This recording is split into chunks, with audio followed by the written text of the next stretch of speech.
Hi friends, நாம் இன்றைக்கி கொழுக்கட்டை எப்படி செய்கிறதுன்னு பார்க்க போகிறோம். வாங்க வீடியோக்குள்ளே போகலாம். நான் இன்றைக்கி 2 கிளாஸ் பச்சரிசி மாவு எடுத்திருக்கேன். நம்ம எந்த கிளாஸில் 2 கிளாஸ் மாவு எடுத்திருக்கேன் அதே கிளாஸில் 3 கிளாஸ் நம்ம தண்ணி எடுத்துக்கலாம்.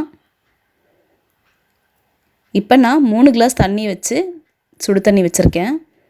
இப்போ பூரணம் செய்ய வேர்க்கலையும் நம்ம மிக்சியில் அரைச்சி எடுத்துக்கலாம். அது கூட ஒரு 3 ஏலக்காய்.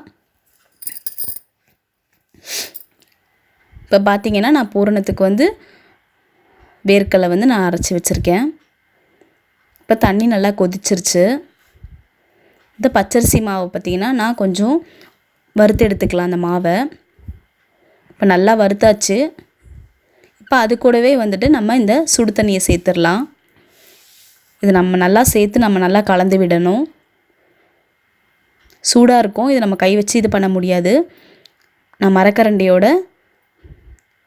வச்சு நான் இதை கலந்து விட்டுட்ருக்கேன். கொஞ்சம் கொஞ்சமாக தண்ணி சேர்த்து கலந்து விட்டுருங்க. அது கூடவே நம்ம ஒரு 2 அல்லது 3 ஸ்பூன் நெய் சேர்த்துக்கலாம், வாசனையாக இருக்கும்.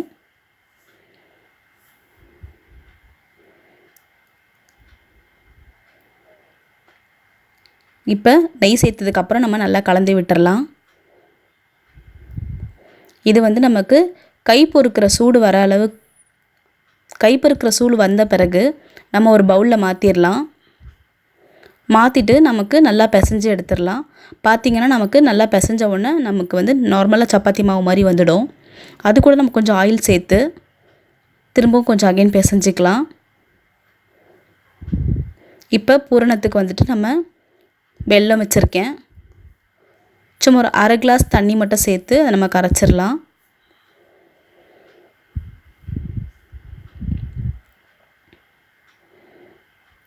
வெல்லம் கரைஞ்சதுமே நம்ம வேர்க்கடலையை சேர்த்துடலாம்.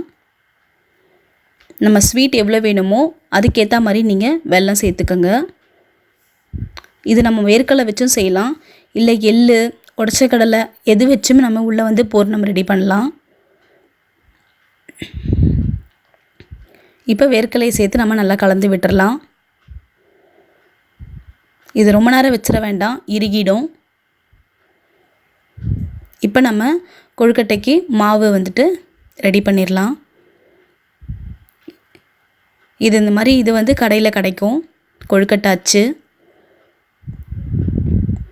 கொஞ்சம் போல் 2 பக்கமும் நம்ம மாவு வச்சுட்டு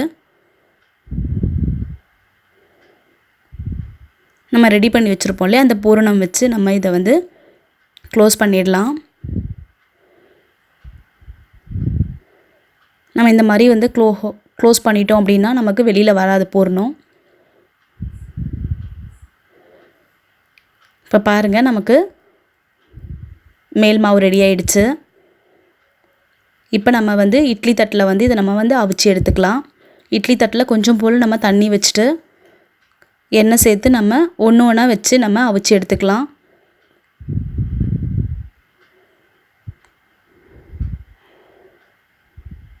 இதில் 5 அல்லது 10 நிமிஷம் நம்ம வேக வைக்கலாம்.